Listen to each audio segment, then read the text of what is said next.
আসসালামু আলাইকুম। শুরু করতেছি পরম আল্লাহ তাআলার নামে।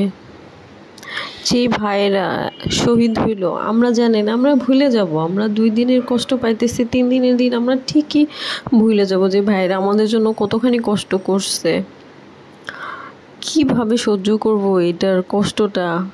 কিভাবে তারা মারা গেল? কিভাবে তারা মানে দিন যত যাইতেছে তত ফেসবুকে দেখতেছি ভিডিওগুলা, যতই দিন যাইতেছে ততই ভিডিওগুলা সামনে আসতেছে। কত ভাইরা হাসপাতাল থেকে কাতরাইতেছে, কত ভাইদের হাত পা কাটা হইছে। মানে এটা মানে তাদের কষ্টটা তারাই ভালো জানে আমাদের চাইতে। আমরা আর কতটুকু জানি? দূর থেকে আমরা শুধু দেখি, আমরা তার পাশে যেয়ে শুধু একটু সান্ত্বনাই দিতে পারি।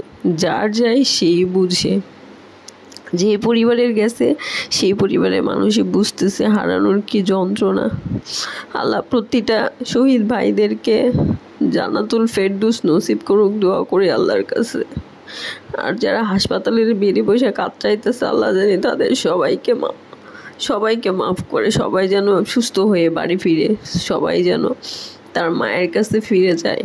তবে যারা মারা গেছে, যারা কষ্ট পাইছে, মানে বৃষ্টির যেরকম আকাশ থেকে বৃষ্টি পড়ে না, ঝরঝরায় বৃষ্টি পড়ে, ঠিক সেই রকম ওদের উপর গুলি করা হয়েছে। ভিডিওগুলো দেখে আসলে সহ্য করতে পারি না।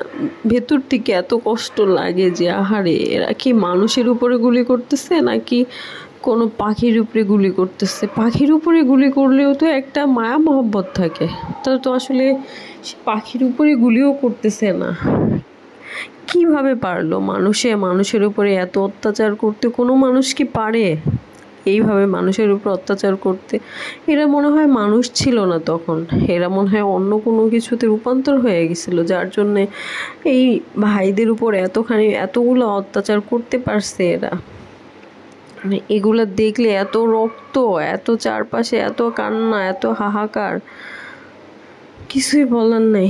আল্লাহ জানি সবাইরে ভালো রাখে, দোয়া করি। আল্লাহ হাফেজ।